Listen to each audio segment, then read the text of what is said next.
আজকে মানুষ মানুষের জন্য ওয়েলফেয়ার সোসাইটি যে 9তম প্রতিষ্ঠা দিবস উপলক্ষে আমরা স্টেশন প্রাঙ্গণে পিছিয়ে পড়া শিশু কিছু দুস্থ মানুষ আছে তাদের নিয়ে আমরা প্রতি বছরে বনভোজন করে থাকি। আজও তাদের এই মাটি উৎসব প্রাঙ্গণ এগ্রিকালচার ফার্মে কিন্তু আমরা বনভোজন আমরা করছি এবং সঙ্গে আছে সাংস্কৃতিক অনুষ্ঠান।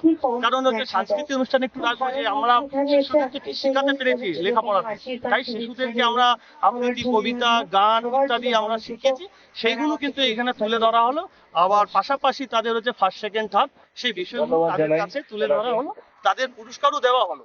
ইতিমধ্যে এখানে উপস্থিত ছিলেন আমাদের মাননীয় বর্ধমান আদালতের বিশিষ্ট আইনজীবী কমল কুমার দত্ত মহাশয়, উপস্থিত ছিলেন আরেক আইনজীবী সব্যসাচী রায় মহাশয়, উপস্থিত ছিলেন আমাদের বিশ্বশ্বর চৌধুরী বিশিষ্ট সমাজসেবী, উপস্থিত আছেন আমাদের এই বিশিষ্ট সাংবাদিক আমাদের আমিনুর রহমান মহাশয়, এবং বিশিষ্ট আরেক সাংবাদিক আছে যে আমাদের হচ্ছে জগন্নাথ ভৌমিক থেকে শুরু করে বিপুল ভট্টাচার্য থেকে শুরু করে বিভিন্ন সাংবাদিক এখানে এসছেন। তাদেরকে অসংখ্য ধন্যবাদ জানাই যে এই পরিশ্রম করে এত দূর এসছেন, তারা অসংখ্য ধন্যবাদ জানাই। এইভাবে হচ্ছে আমাদের এই অনুষ্ঠান আজকে এভাবে চলবে এবং একটার পর থেকে এখানে খাওয়া দাওয়া শুরু থাকছে।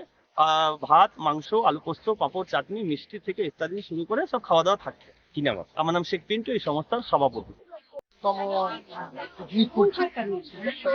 শুভদিন আদিবাসীর কাছে একটা ঐতিহ্যবাহী ঐতিহাসিক দিন 26শে জানুয়ারি প্রত্যেক বছরই এরা করে। এটা একটা ভালো দিক বলতে পারেন মানুষ মানুষের জন্য সঙ্গে আমাদের ভারতবর্ষের কারণ এরা পিছিয়ে পড়া ছেলেরা আছে, পিছিয়ে পড়া মানুষদের যদি পাঠশালা করে তাদের শিক্ষা শিক্ষিত করা তাদের নেই আজকে এই দিনে। এটা উদাহরণ অন্যান্য এনজিও বাকি সমস্ত মানুষের কাছে মানুষ যে মানুষের পাশে থাকতে পারে সেটা কিন্তু আর তার সহযোগী সঙ্গে মাস্টারমশাই আমার পাশে সাধারণীরা তারা যেভাবে পরিশ্রম করে যাচ্ছেন তাদের প্রতিষ্ঠান মানুষকে শিক্ষিত করা, মানুষ শিক্ষা লাগে মানুষের দাম পিছিয়ে পড়া মানুষকে যে শিক্ষা দান সেই শিক্ষা দান এরা করে যাচ্ছেন। তাদেরকে নিয়ে শুধু শিক্ষা নয়, তাদেরকে সমাজের করা, সমাজের বিভিন্ন দিক আজকে যখন ছাত্রীরা বিভিন্ন দিকে চলছে মানুষ পিকনিক করছে মহাসংগ্রহে, কিন্তু এদের যে অর্থনৈতিক অবস্থা যে খারাপ সেই অবস্থায় এই পিছিয়ে পড়া ছেলেরা যে করতে পারছে সেটা মানুষ মানুষের জন্য সম্ভব হয়েছে। আগামী দিনে মানুষ মানুষের উজ্জ্বল ভবিষ্যৎ হোক, শুধু বর্তমানের মধ্যে নয় সারা ভারতবর্ষ থেকে বিশ্বব্যাপী মানুষ মানুষের জন্য শিশুর নাম সবাই জানো।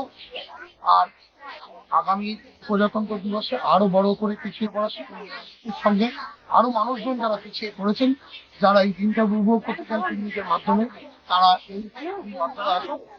আমরা সকল দিনের সাহায্য করবো, কারণ এরা মানুষের পাশে আছে, আগামী দিনে মানুষের পাশে করবে।